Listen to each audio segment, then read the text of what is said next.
Assalamualaikum warahmatullahi wabarakatuh. Perkenalkan, nama saya Ika Sofia Elvariani, nomor absen 15. Perkenalkan, nama saya Irna Qaudatul Nisa, nomor absen 16. Perkenalkan, nama saya Muhammad Valenti Pratama, nomor absen 26. Di sini kita akan menjelaskan 7 unsur kebudayaan Kota Yogyakarta. Sistem bahasa yang digunakan rakyat Yogyakarta meliputi 2 bahasa.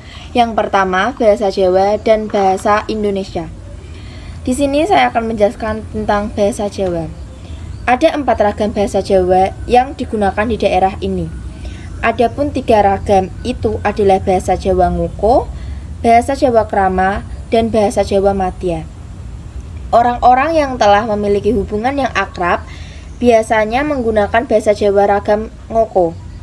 Bahasa Jawa formal atau baku lebih terbatas pemakaiannya. Contoh bahasa Jawa Ngoko, piye kabarmu? Kabarku apik. Contoh bahasa Jawa Krama, kados pundi pawartosipun? Penirangan sae.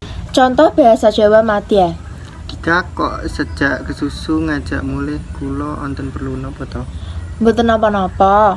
Contoh bahasa Indonesia. Bahasa Indonesia ragam formal digunakan dalam situasi yang resmi seperti rapat-rapat resmi, surat menyurat dinas pendidikan, siaran radio dan televisi baik pemerintah maupun swasta. Sistem pengetahuan. 1. Membatik. Langkah-langkah membatik. 1. Siapkan alat untuk membatik. Yang kedua, buatlah pola gambar yang ingin disukai. Yang ketiga, tebali pola yang sudah kalian buat menggunakan tinta yang terdapat pada canting batik. Yang keempat, cuci dan keringkan. Sistem organisasi sosial ada 2. 1. Sistem kekerabatan. Sistem kekerabatan orang Jawa berdasarkan prinsip keturunan bilateral. Garis keturunan diperhitungkan dari 2 pihak, ayah dan ibu. Di daerah Yogyakarta, bentuk kekerabatan disebut alur waris sistem terah yang terdiri dari 6-7 generasi. Sistem perkawinan. Pada zaman dahulu biasanya para raja-raja dalam suatu kerajaan yang memerintah daerah istimewa Yogyakarta saat itu melakukan sistem pernikahan berdasarkan garis ningrat. Namun bagi masyarakat biasa atau sekelompok orang yang berasal bukan dari garis keturunan ningrat, maka mereka hanya menerapkan sistem perkawinan berdasarkan prinsip keturunan bilateral biasa tanpa memperdulikan garis keturunan. Peralatan hidup dan teknologi.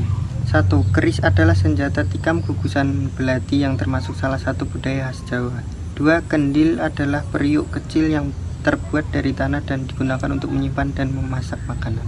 Sistem mata pencaharian.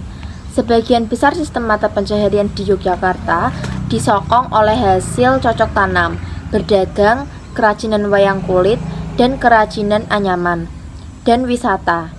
Namun, ada juga sebagian warga yang hidup dari ekspansi dunia pendidikan, seperti rumah kos buat mahasiswa. Sistem religi. Masyarakat Provinsi Daerah Istimewa Yogyakarta memiliki sistem religi yang bersifat animisme dan dinamisme. Contohnya saja di kota Yogyakarta terdapat ritual yang lahir Sekaten Masangin. 1. Sekaten. Kegiatan tahunan sebagai peringatan Maulid Nabi Muhammad SAW yang diadakan di Yogyakarta. 2. Masangin. Melatih konsentrasi dengan berjalan di antara 2 pohon beringin yang ada di tengah alkit dengan tertutup. Sistem kesenian. Ketoprak. Ketoprak adalah kesenian tradisional yang penyajiannya dalam bahasa Jawa. Ceritanya bermacam-macam, berisi dialog tentang sejarah sampai cerita fantasi, serta biasanya selalu didahului dengan tembang Jawa. 2. Tari kreasi baru. Seni tari dan seni karawitan Jawa berkembang terus dengan munculnya tata gerak tari, koreografi, dan irama-irama baru. Salah seorang perintis tari kreasi baru adalah seniman Bagong Kussudiardja. Padepokannya terletak di daerah Gunung Sempu, Kabupaten Bantul. Contohnya tari golek ayun-ayun. Cukup sekian dari kelompok kami. Bila ada kesalahan kata, mohon maaf yang besar-besarnya. Wassalamualaikum warahmatullahi wabarakatuh.